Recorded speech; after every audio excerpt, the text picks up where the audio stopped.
My God, I hate drugs. Suppose an elected president who has taken his oath is discovered to be under 40 years of age. Will he be removed by impeachment? No, because is that a violation of the Constitution? He can be removed by quo warranto. Isn't that a fact? Because he's ineligible in the first place.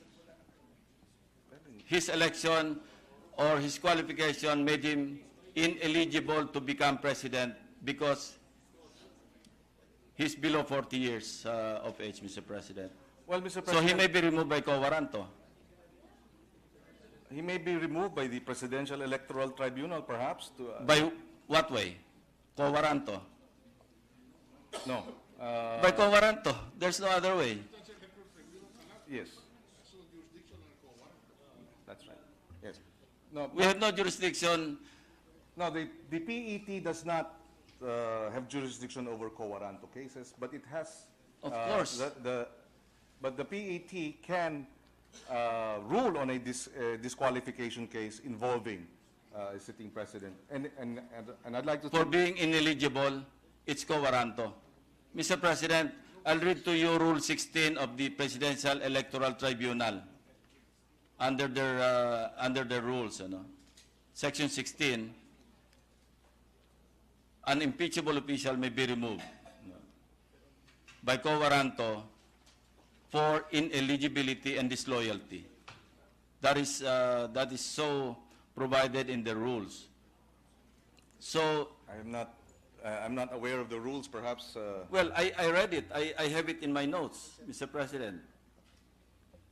Well, that rule might also be of questionable constitutionality. Well, you can question any issuances by the Supreme Court, but that's your view.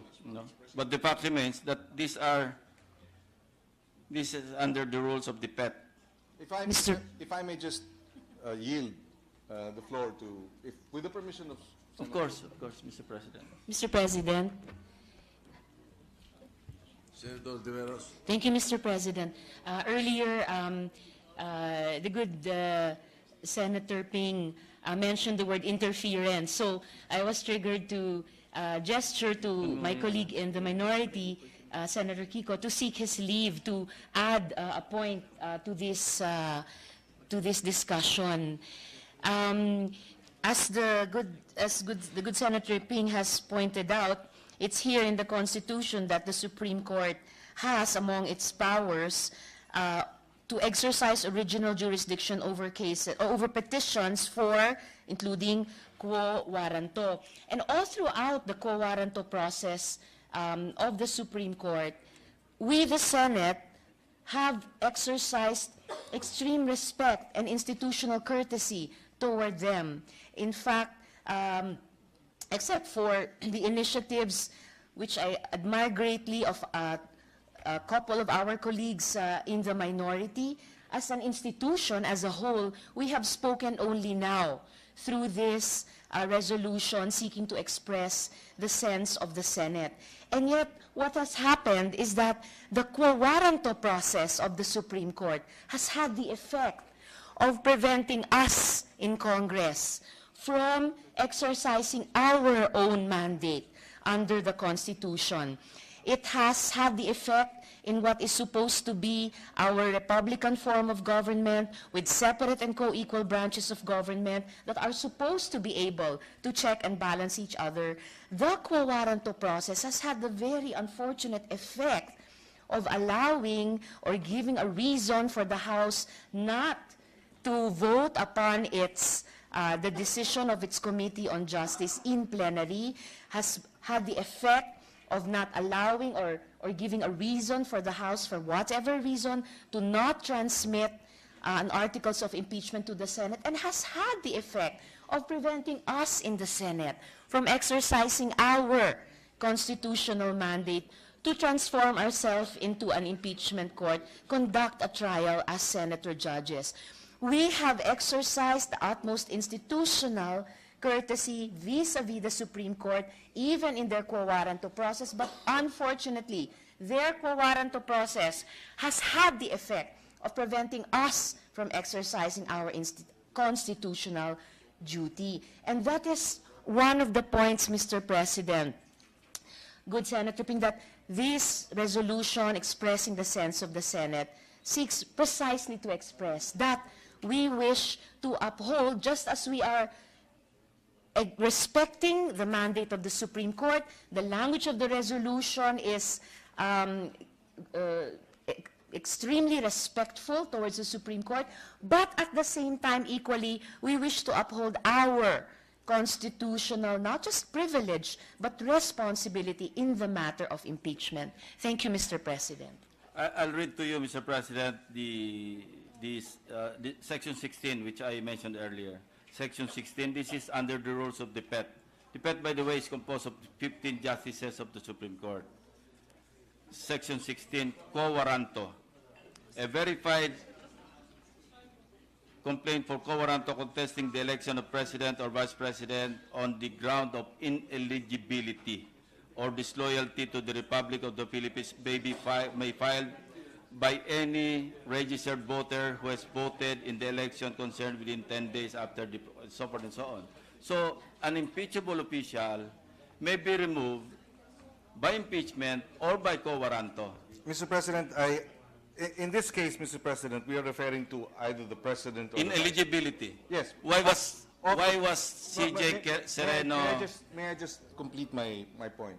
You are citing the rules of the Presidential Electoral Tribunal, and that is correct. And that is correct. They can be removed by quo warranto, but they are the President and the Vice President. It is not the same with the Supreme Court Chief Justice or an Associate Justice of the Supreme Court.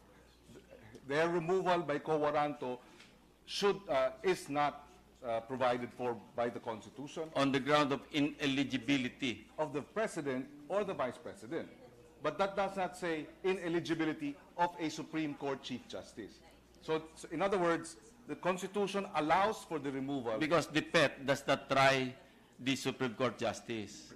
Precisely. The PET only tries the President and Vice President. By the way, Mr. President, going to another Eligibility, that is issue. correct. What does Article 9, Section 2 of the 1987 Constitution say? What is Section 9, Article 2? Article 9, Section 2. Article 9, Section 2? I'll read it to you, Mr. President. Yes, please. The President, Vice President, the members of the Supreme Court, the members of the Constitutional Commission, and the Ombudsman may be removed from office on impeachment for and conviction of culpable violation of the Constitution, treason, bribery, graft and corruption, other high crimes, or betrayal of public trust. Yeah, Article 11, I'm sorry. That's Article 11. Okay. The operative word here is may. Mr. President, but you must proceed to the last sentence of that section because it qualifies the may, Mr. President. I don't have a copy of the Article 11, Section 2.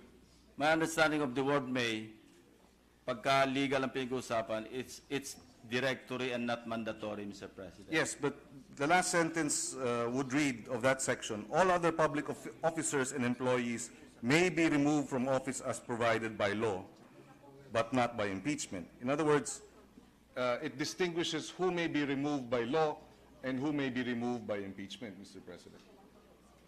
And that was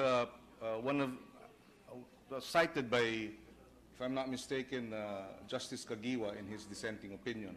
That's a dissenting opinion. That's not the majority opinion, Mr. President. Well, it was a close vote, Mr. President, and we are still in the motion Whether for it's a close reconsideration. vote, it's still a majority decision, and that's the decision of the Supreme Court, Mr. President. I'm not a lawyer, but I understand how the Supreme Court rules. Precisely, but it is still under motion for reconsideration, and we're still hopeful that they will correct. A motion for We're reconsideration. hopeful by way of this Mr. President, resolution, Mr. President, a motion for reconsideration is precisely available so that justices or judges who may have erred made a mistake in the interpretation of the law or a ruling could change and correct that mistake, Mr. President.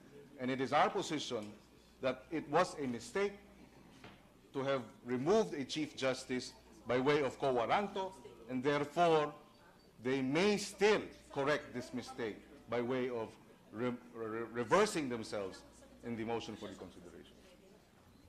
I'll go back to my previous question, Mr. President.